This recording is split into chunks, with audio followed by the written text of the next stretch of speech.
आपण मैंने शुणी आश्चर्य हेबे जे 1700 मसीह हीराकुदर झर संप्रदाय लोक मैंने एठारे भासी आसुवा दुर्लभ हीरापतर को साउंटुले एवं सेतबेले सारा विश्व में ओडिशा रे अत्याधिक हीरा मिलुला।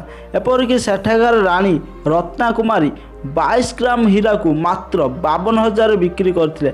तबे एबे भी कौन लुचि रही से दुर्लभ हीरापथर तो चलतु आज भिडियो जानिबा।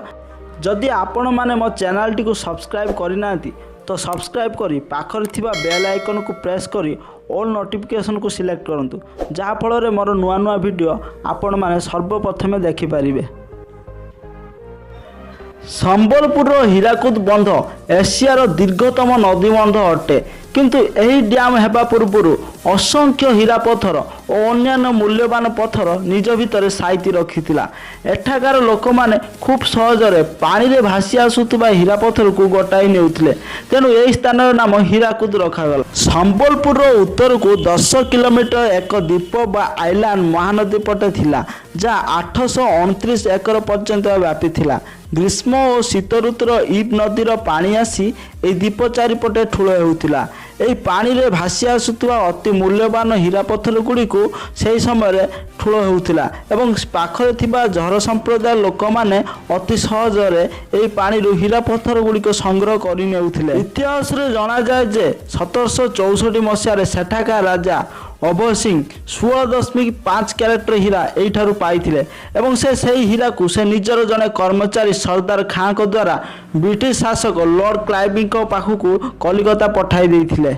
तापर ब्रिटिश शासक मानकर हीराकुद उपरे लोलुप दृष्टि पड़ा। एपरिक 1818 मसीह मरहटा माने 210 क्यारेट एक बड़ हीरा पत्थर से झर संप्रदाय लोक मान पाखु निजर बल प्रयोग कर छड़ाई नहीं। 1856 मसीह सेठारे दुई व्यक्ति हीरा खणी करने लीज नहीं किंतु से लीज टंका इंग्रेज मान को न दे पारिबारु इंग्रेज सरकार तांकठारु लीज छड़ाई नेले एवं झर संप्रदाय लोक मान को मध्य हीरा संग्रह करने मना कर यही सबू क्षेत्र में सरकार को दृष्टि आकर्षण होगा पर 1858 मसीह 1945 मसीहा पर्यंत हीराकुद डैम कार्य निर्माण पर बार बार उच्चस्तरीय बैठक बसिला एवं शेष में डैम निर्माण कार्य आरंभ है किंतु डैम निर्माण होगा द्वारा अनेक गाँ मंदिर घर द्वार सबुदिन पानी रे बुड़ीगला एवं लोक मैंने निजर परिचय हराई बसिले। तेबे प्रत्नतत्विद मानक मतरे एबे भी हीराकुद बंधर तलिया अंचल में अनेक मूल्यवान हीरा पत्थर गच्छित हो रही जहाँ इब नदीर भासी आसी ठूल हो रही। एथिपाई अनेक विदेशी राष्ट्र माने एहाकु आक्रमण करने बहु बार चेष्टा करिसेंती। आजिर भिडियोटी आपण मानकु केमिति लागिला मते निहाती कमेंट सेक्शन माध्यम जणाइबे एवं मो चैनल टी को निहाती सब्सक्राइब करिवे और सांग मानक मध्यरे एहाकु शेयर करिवे।